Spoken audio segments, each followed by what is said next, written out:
Dear listeners, we've changed the voice.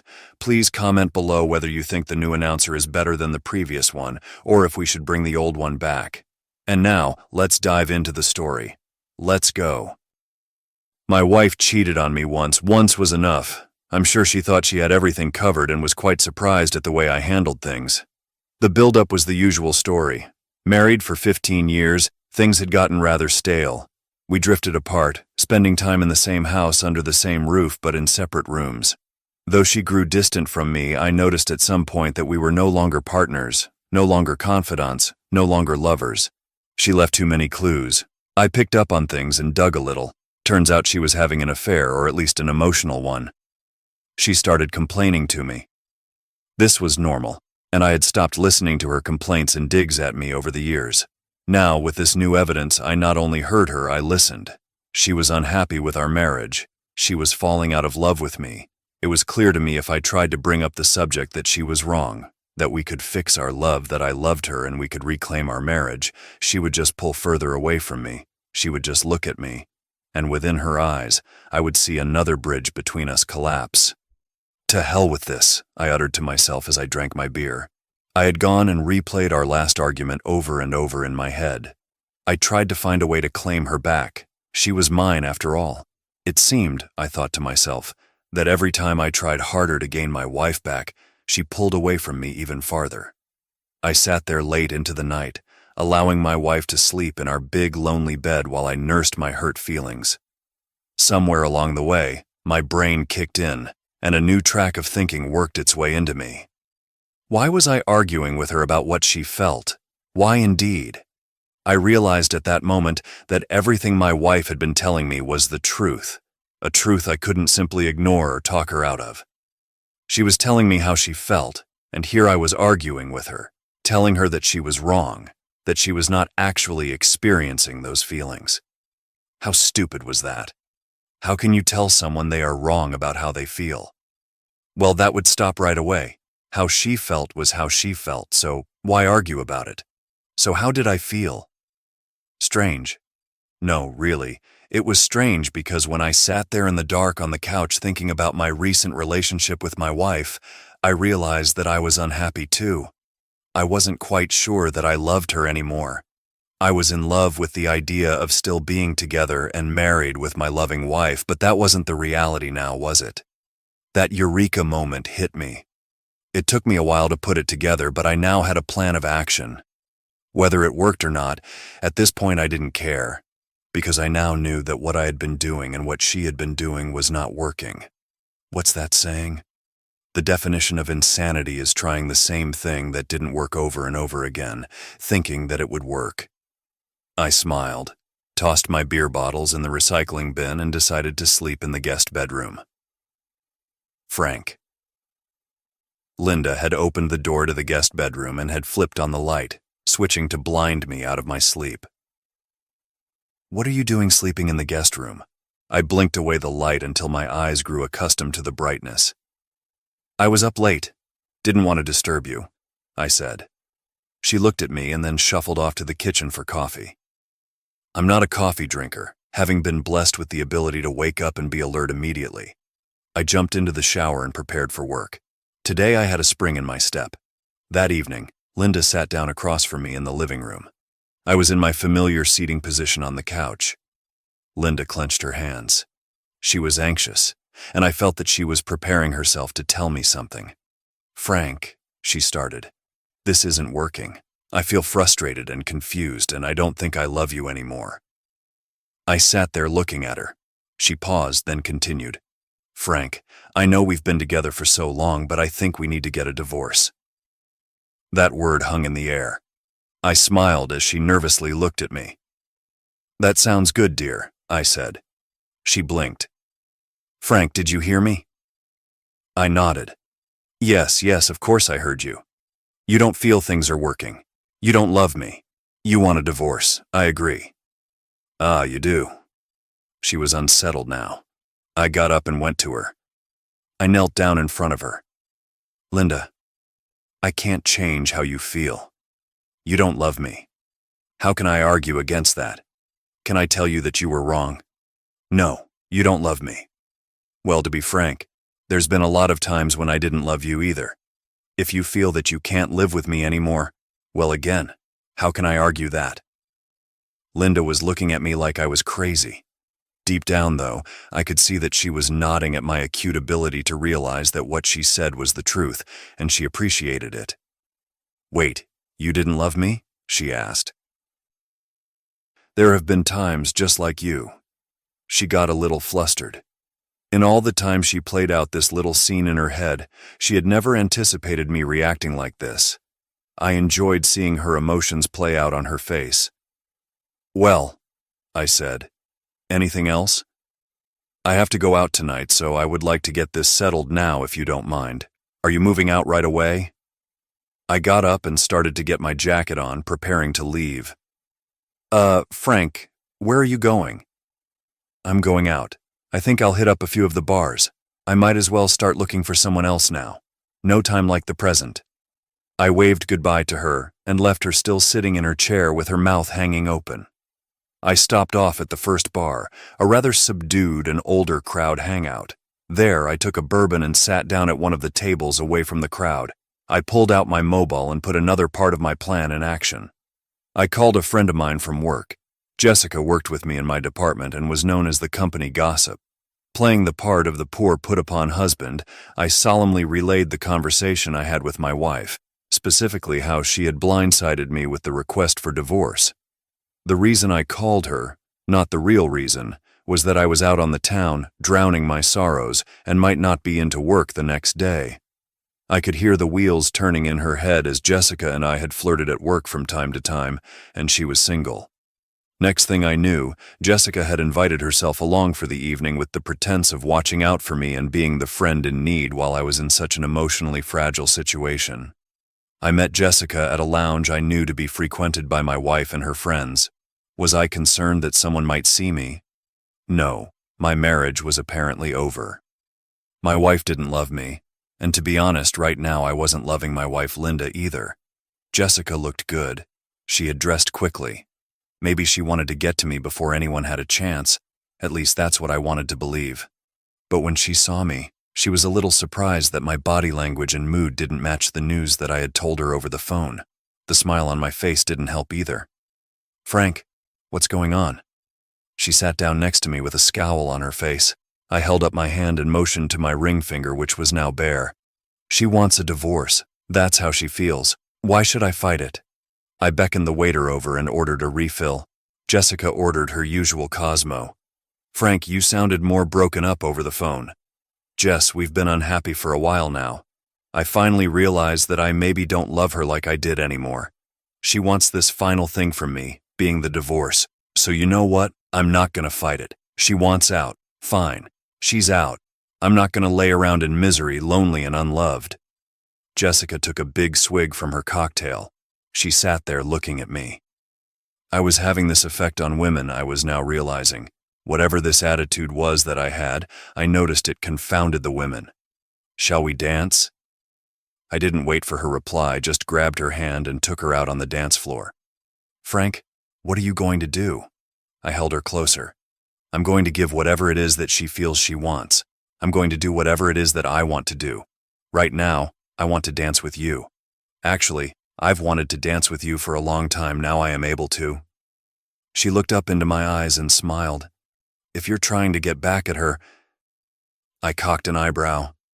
And if I am? She snuggled up into my body. She felt good and warm. I'm fine with that, she sighed. We lost track of time. It was so pleasant to not have to worry about Linda, wondering if I needed to call the house to let her know when I would be back. Jessica was fun, intelligent, and we flirted throughout the evening. She was mine for the taking. She knew it, I knew it, I didn't take her. It was really good to know that someone wanted me, though. My wife had bruised my ego, and Jessica propped it back up more so, I would say, as Jessica was a better-looking woman than Linda. We kissed in the parking lot at her car. I guided her in and smiled. I'll see you at work tomorrow. She nodded. I had made it clear that I was looking for some fun now. I wasn't looking to nail another woman down in my not-so-subtle way in which Jessica understood. I was now eligible and looking, I'm sure that by the end of business tomorrow, all the women in the company would know this. I would like to tell you that I'm a bigger man, but the truth was that I was looking forward to rubbing Linda's nose in it a bit. "Where were you?" Linda asked me as I got in. She had been in bed, but once she heard me come in, she had marched out to see me. I put my coat away and started undressing for bed. "Out," I said. "I told you I was going out. Why would you care?" "Frank, I was a little worried that you might have done something bad to yourself." I smiled at her. "Linda, I know how you feel. I'm okay with that. You want a divorce.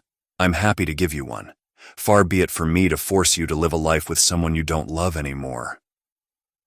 I gathered up my pillow and clothes for the next morning and started to make my way to the guest room. "Frank," Linda called out to me tentatively. I stopped, shifted my items into my other hand. "What?" She looked down. She couldn't look me in the face. "I was wondering, you don't have to sleep in the other bed. Are you offering to sleep in the other bed to move out of our bedroom?" I didn't want to make it easy on her. She gasped and sniffled back a tear. "I didn't mean that. You can share the bed with me. That is, if you want to. If you don't, well, I guess I could move out into the other room." She was flustered. The thought of actually moving out of her bedroom was something she never anticipated. She held her breath in fear that I would make her do just that. I put her out of her misery. "Well, this bed is more comfortable. I'll stay in here with you if it's not too much trouble on your account." Her face brightened. "Oh yes, that will be fine. It's no trouble for me." "Good then," I said and threw my pillow back on the bed. She wanted to talk, but I was too tired and told her to go to sleep. We would have time to talk later. Sure enough, by the next afternoon, I had been propositioned by 3 other women at work. I even had a friend of mine slip his sister's number to me.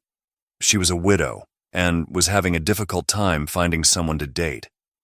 I had set up dates for that coming week with all 4 of the girls, as well as a repeat with Jessica. I had purposely left tonight free, as I would have to speak with Linda. We needed to work things out. She needed to get on with her life, I suppose. I got back to the house and was confronted by Linda. "Carol saw you last night at the lounge. She said you were with a woman. Who the heck was she? What were you doing?" "Carol said you two were very comfortable with each other." I could have blown up at her. I could have yelled at her, calling her a hussy for the time she was out talking to men, neglecting me, drifting away from me. But I didn't. I smiled and told her I would answer her questions after I had changed. She tried to challenge me, but I ignored her and went off to change out of my work suit. Once settled, I noticed Linda looking at me with a glare. She was ready for a fight. Her eyes were close to tears, but her body was wound tightly in rage. "That was Jessica from work I was with," I told her. I didn't deny it. I'm sure she thought I would. "What were you doing?" she accused. I looked at her and said simply, "We were on a date." "A date?" she screeched. I nodded and still sat calmly in my place. "You have no right. We're married.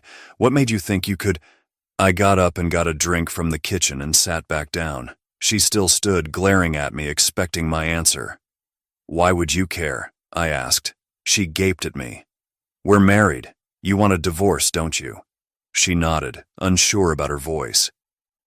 "You said you don't love me, right?" I said. "I'm not in love with you," she corrected me. "And I agree with you, Linda. You're not in love with me, so why should I not go out and seek love from someone else? You want a divorce, you're not in love with me, what does that give me? What's my incentive to stick around here?" She sat down, actually dropped down in her chair. "What will people say? Don't you realize how this looks? Right now, Carol is blabbing all over town about my husband stepping out with some woman. Don't you call Jessica a hussy?" I growled. "She was a perfect lady, and I was a gentleman last night. She knowingly went out on a date with a married man. I call that a hussy." "So," I said as I got up and paced the room in front of her, "if she is a hussy, what would you call a married woman that knowingly goes out with other men without her husband's knowledge?"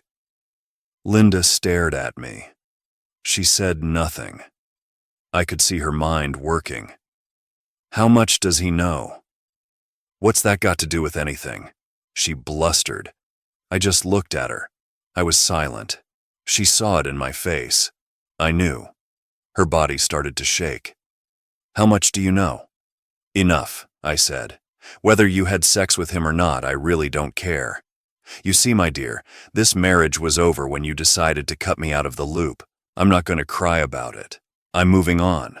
I'm going to take care of myself, seeing as I don't get the support from my wife at home. I got up and went into the kitchen. No dinner had been started. I decided to make something for myself. She could fend for herself. A little while later, she came into the kitchen and watched me finish up my dinner. I'm sorry, she told me. I tidied up my dishes and then turned to her. I'm sorry too. I think you should know that I have plans for the rest of the week, so don't expect me home until late. If you would prefer it, I can sleep in the guest room. She didn't answer me. I went up for bed. I decided to sleep in the guest room. I'm sure Linda didn't sleep well. I met Christina after work. She was a nice blonde woman, mid-30s, divorced with 2 kids. We chatted over coffee and then did something really goofy. I took her to play laser tag. Yes, it was us 2 old-time adults against 10 teenagers who all ganged up on us and continued to wipe us out early into each game. Christina loved it. I enjoyed sitting and talking with her after we were killed, waiting for the next game to start up. At one point during the last game, we both were killed side by side, and we both fell down and pretended to die. I pulled her onto me while we laid there and kissed her. She kissed me back. We had a nice meal, and soon I escorted her back to her house where we made out. She bade me goodbye before we advanced to anything other than kissing and made me promise to take her out again soon. I was expecting another confrontation with Linda when I got back, but strangely she was subdued. "Hi," she said. I smiled and greeted her as I undressed for my date. "You seem to have had a good time," she told me. Her emotions were hidden. "I did." "Thanks for noticing. How was your evening?"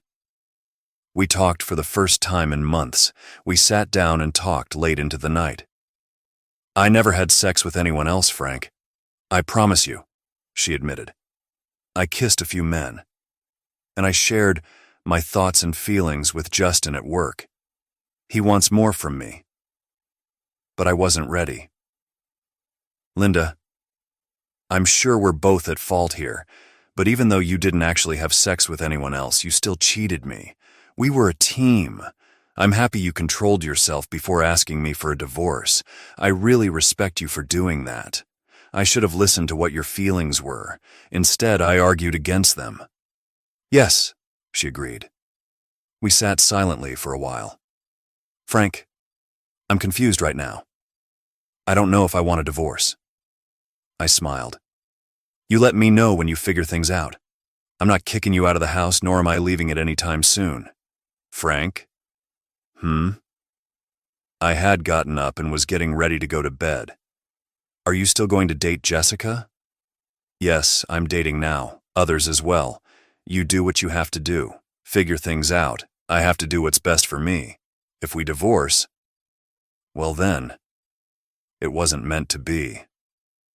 I headed into the guest bedroom. She followed me in and stood at the door. "Frank?" I turned to see her as I pulled my shirt off. "Come back to bed with me, please." I hesitated. "I don't think I want that anymore." Tears dropped from her eyes. "I don't know. I just want you right now." I held out my arms and she rushed into them and sobbed. She was confused. She didn't know what to feel. I took her back to our bed. I held her as we drifted off to sleep. Lauren was a good friend of mine. She was a self-proclaimed geek, and she and I were always talking about the latest television shows and fan stuff. There was a neat dive bar with obscure live music that she had been anxious to go to, but none of her friends or dates were interested. That evening, I took her. It was fun, and although we had flirted from time to time at work before, there was absolutely no chemistry between us as romantic partners. It was an early night for both of us. and I went back to the house. It was a fun time, but we were friends only. I rolled up to the house and found a car parked in the driveway. My jealousy reared its ugly head for a moment, but I calmed myself down and repeated to myself that everything would be what it would be. Doesn't make sense, does it? Well, it happens to calm you down if you change the tone. Something about tonality can change your anxiety. I had learned that from my shrink when I was being treated for fear of flying. Instead of freaking out and screaming to myself, "Oh my God, I'm going to be getting on a plane," he had me change my tone into one of excitement and anticipation. "Oh my God, I'm going to be getting on a plane, I can hardly wait." It took some practice, but it tended to work for the short term. Not knowing what to expect, I repeated my mantra and opened the door to see Linda sitting and chatting with Carol, one of her friends. "Frank, I didn't expect you back so early," Linda said. "Carol," I nodded to them. Carol shot daggers out of her eyes at me. She said nothing. "Things wrapped up early, so I'm back now. Would you like some privacy?" Linda and Carol traded looks, and then Carol got up from the couch. "I should be going. Linda, I'll talk to you soon." Linda walked Carol to the door. Carol gave me a dirty look, said nothing to me, and left. "Sorry for barging in on you. I didn't mean to cut your evening short," I told her. "Don't be silly, Frank. This is your home too." Home. When was the last time she or I had referred to the house as home? "Did you eat?" she asked me. She had some leftovers from the meal she and Carol obviously had shared. I picked at some of the food while she busied herself cleaning up the kitchen. "How are you?" I asked. She sat down. "I'm fine, I think. I invited Carol over to talk, but she just confused me more." "Oh?" "She wanted me to kick you out, change the locks, and divorce you." Well, my key still works. So I take it you haven't had time to call the locksmith." She laughed. "Don't be silly. I had to explain to her that I was the one that asked for a divorce after I had told you that. What rights do I have on you? I gave you up, didn't I?" She looked deeply into my eyes. That last part was a question. She was desperate to know the answer. Changing subjects, I called an audible and changed plans. "Oh, bad news, I'm afraid. My date for tomorrow night canceled on me. Now I'm stuck with concert tickets. Maybe you would like to go with me instead." Her face lit up. "Oh, Frank, I would love to. That is, if you want me to." I shrugged. "It would be a waste. Maybe I can give them away to someone at work." "No," she said forcefully. "I mean, I would be happy to go." "Happy to go with me?" She blushed and nodded. "What was that?" I asked. "Yes," she whispered. I smiled. "It might be fun." I broke the news to Heather. She was disappointed, but such is life in the dating game. Linda was dressed up and ready to go when I came by after work to pick her up. She looked good. She was dressed to impress. I'm pretty sure she was dressed up to impress me. I didn't know too much about the band. Heather had suggested it to me, so I had gotten the tickets. They were good, loud but good. I guess I wasn't surprised when we bumped into Heather. I could see Linda was surprised at how good-looking Heather was and quickly realized that Heather would have been my date for tonight. I apologized to Heather, and she looked over at Linda. "Heather, this is Linda." Linda. Heather was supposed to be my date, but, well, things came up. Normally, when I introduce Linda, I always refer to her as my wife. This time, I made a point to not do that, and Linda immediately noticed. "Heather, so nice to meet you. I'm Mrs. Donaldson." She stared right into Heather's eyes, and something was communicated between the two women. Heather was smart enough to excuse herself and told me she would see me at work the next day. Linda was fuming. She grabbed my hand. "Frank, where's your wedding ring?" I shrugged. "At home. I took it off after you asked for a divorce. I don't need it now." Again, Linda was speechless. Damn, it was fun keeping her quiet. "Frank, we aren't divorced yet." I smiled and concentrated on the music. On a few occasions, I went to the bar to refill our drinks. Each time, Linda watched me like a hawk. Each time I was at the bar, a woman approached me and I chatted with her. One I made laugh and she even slipped me her number. Linda saw it all, but she said nothing. I'm not really a ladies' man. I can flirt a little, but have always been respectful and never pushed anything. After Linda had asked me for a divorce, I had let myself be free. I found that I had a rather crude knack for flirting, and now, with the restraint of a partner removed, I found that I didn't have to hold back. I wasn't the best-looking guy around, but I always had the ability to be a bit of a smartass, and I found that the women out there looking seemed to appreciate my humor and candor. Linda, for the first time in a long while, saw me in action. I guess it surprised her, but she must have realized that a long time ago, these same techniques and moves and flirtations had captured her heart. This evening, I think she was remembering just that. She was silent on the way back home. I kept quiet as well. Once inside the house, we went about getting ready for bed. "Frank, where's your wedding ring?" I pointed to my sock drawer in the dresser. She went over and opened it. Reaching in, she grasped the golden band and pulled it out. She looked at it, then at me. The weight of the symbol had touched her, and her eyes watered. "It's yours now," I told her. "I guess you should have it now." She looked at me. "What am I supposed to do with it?" "I guess anything you want. The ring is a symbol of our love for each other, of our marriage." It was a shield at some point, a warning that the wearer was unavailable to others. I doubt very much that most people appreciate and acknowledge that symbol now. I know that for me it helped fend others off. I had hoped it did the same for you. Since you've changed your mind, I guess I don't need that symbol to protect me anymore. It only reminds me now of what once was. I looked right into her eyes until she returned my gaze.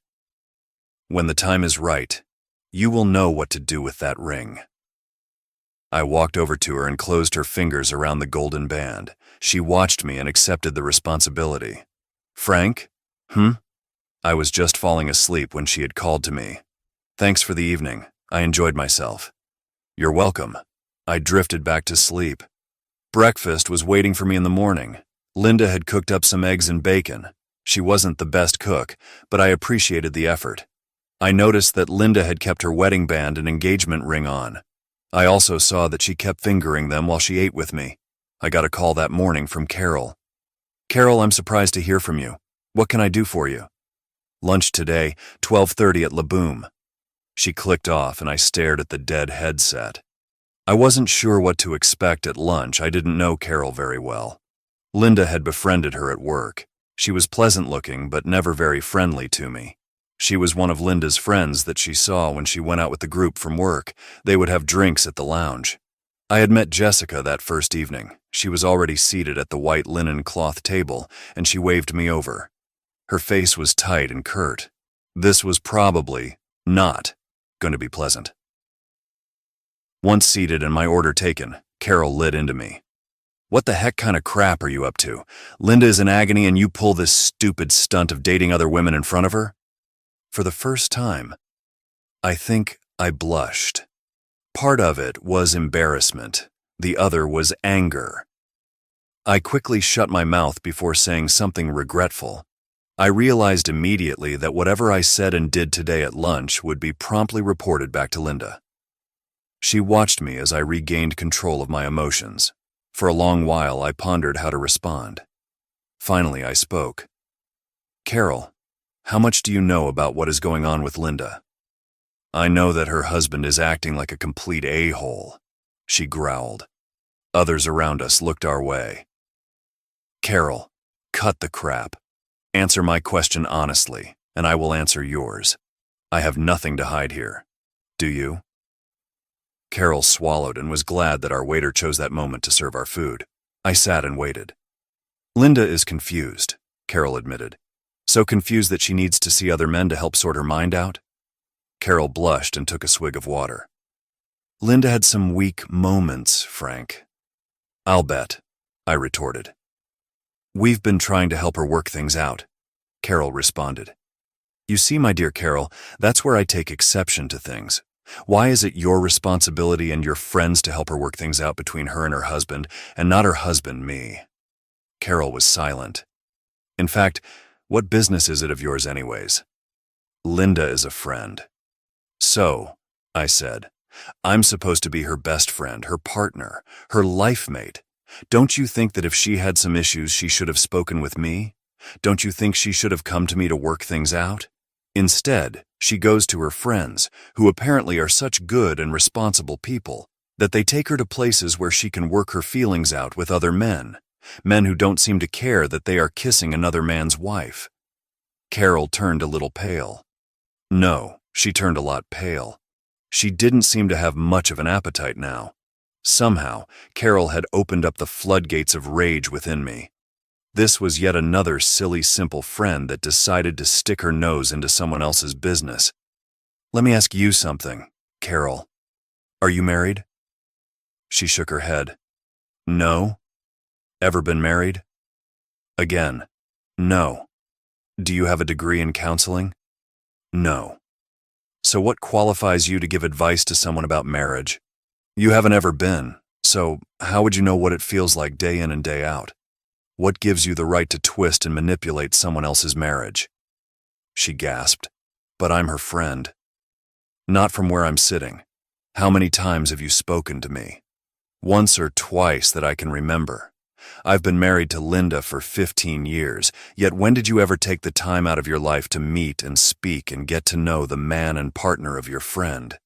I've only been in her life for 15 years, so I know there hasn't been much time, but really? You talk about advice. You talk about helping her through this. Yet what do you know about me other than what Linda has told you from her perspective? I sensed that Carol was about to cry. I had gotten through to her, well, as much as I was ever going to. Now to pass on a message to her and through her to Linda. Carol, Linda told me how she felt. She wanted the divorce. She told me, and I quote, "I'm not in love with you anymore." Well, Carol, tell me, how should I react to that? What possible argument can I give her to tell her that she's wrong? She isn't. Well, she's the one that wanted the divorce. Why should I be the miserable one hoping for her to change her mind? I finished my drink. My meal was half eaten, but I was done. I got up and gave one last look at Carol. I found that other women out there see something in me my wife doesn't anymore. She pushed me away. I didn't push her away. I'm not going to cancel my life because my partner is confused and doesn't want me anymore. Others do. She didn't. How she feels about that is her own deal. I'm done trying to change her mind and tell her how to feel. I can embrace it now. One last thing, Carol. You call yourself her friend, yet when she was having her weak moments, you did not stop her, but you let her have her moment without thinking that she has a husband at home. Let that sink in. With that last statement, I left before Carol could say anything else. I knew that as soon as I left the restaurant, she would be on the phone with Linda. At this point, I had other things to think about. Work was calling, and this evening I was going out with Janet. Things went really well with Janet. Janet was different from the others. She was younger than me, but very mature and very sexy. We had been very polite and civil when she first joined the company, but a few months in, I had been telling a rather racy joke to some of the fellas when, behind me, Janet had entered the room to hear my rather vivid punchline. The men around me noticed her and all held their breaths as I turned around to see her shocked face. I smiled a rather mischievous grin at her and said, "Admit it, it's both true and funny." She stood there for a moment with an "I can't believe this white boy just said that to me" look, and then she busted up laughing with me. From that point on, she was one of the guys. But by the end of my date with her, she was all woman. Janet let me get farther than my other dates, and at the very last moment, I was the one to decline her offer of staying the night. As much as I wanted to, there were issues with Linda that had to be settled before I could, in my mind, bed another woman. "Frank," Linda asked me after I had settled into bed. "Yes?" "Frank, I need you to go shower." "Huh?" It was dark. The lights were off, but Linda's voice was cracking. I could hear sobs from her. "Please, Frank, if you won't shower, then I'll have to ask you to go sleep in the guest room." I was confused. What's going on?" I turned on the bedside light and saw my wife. Her face was tear-streaked. "Please, Frank, you can come back to our bed, but I beg you, please shower." "What's wrong? I always shower in the morning, dear, you know that." She looked away from me. She turned her body from me. "You smell like her." "Oh." Her being Janet. I had her scent on me. I got out of bed. I felt crappy. I looked at her. She still was turned away from me. "I'm sorry. I didn't realize. Look, if you want me to go to the guest room, I can do that if you want me to." "No," she sobbed. "I want you back in our bed. Frank, I can't handle you having someone else's scent on you. I just can't. I'm sorry. I want you in our bed, but it's bad enough knowing that you were seeing others. I can pretend that you were out with the boys. I can ignore my friends telling me who they saw you with. I can even meet them, like that Heather girl, and tell myself that you're just friends. But now I know. I can smell it, I can tell. I want you to come back to our bed, but only after you shower. I can't handle her scent on you. You made your bed and let me loose. Don't ask me to change now," I said and walked to my room. The next morning was Saturday, and I slept in. It had been a long week for me. Going out every night made me realize my age. I hoped that I would not come down with a cold or something. Some big player I am. Linda woke me up with breakfast. Afterwards, she asked me what my plans were. "I don't have any for the weekend," I told her. "Frank?" she asked. I was still sitting at the kitchen table. "What is it?" "Frank." She had reached into her pocket and had pulled something out. She came around to me and knelt before me. She opened her hand, and within, I saw my wedding ring. Grabbing my hand, she looked up at me. "Frank, I want to work on our marriage. I think maybe I hadn't thought things through." She tentatively started to slide the ring onto my finger. I did not let her. "I still love you. I'm still in love with you." She knelt there waiting for me to say something. Finally, I spoke. "Linda, when a man and a woman marry, they promise to be with each other in health and sickness and better or worse, and forsake all others. You forsake me, your own husband. You saw issues in our marriage and went to your friends to consult them, the friends who are not even married. You went away from this marriage and pushed me away from you. You chose this, Linda.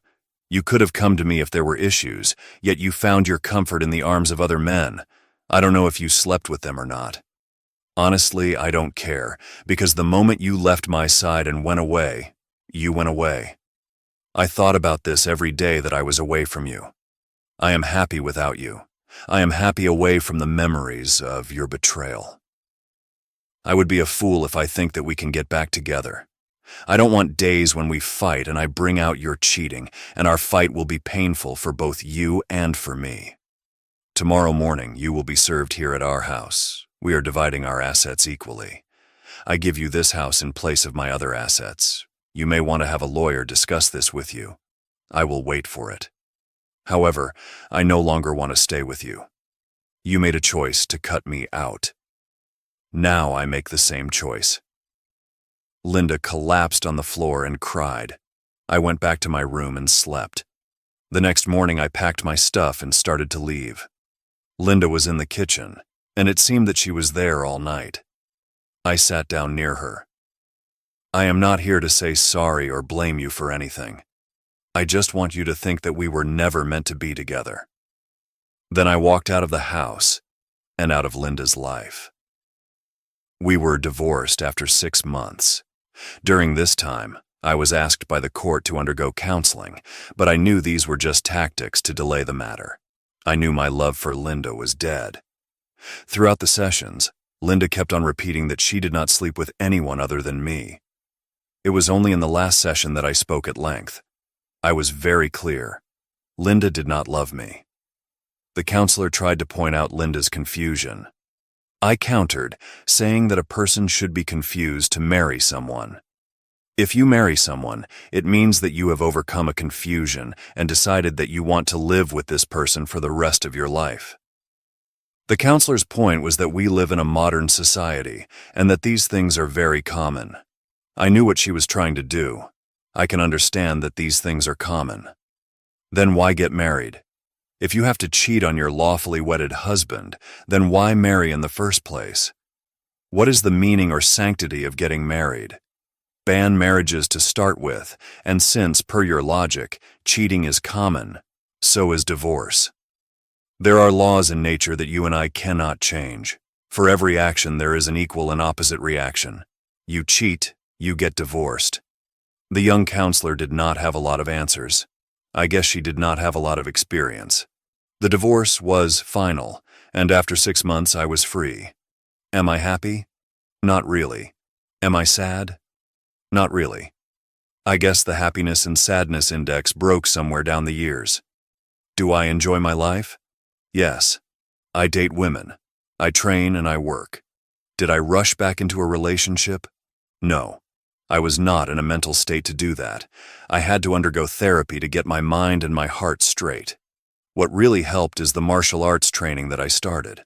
I know I am too old to compete, but then since when can an old dog not learn a few more tricks? Linda got married.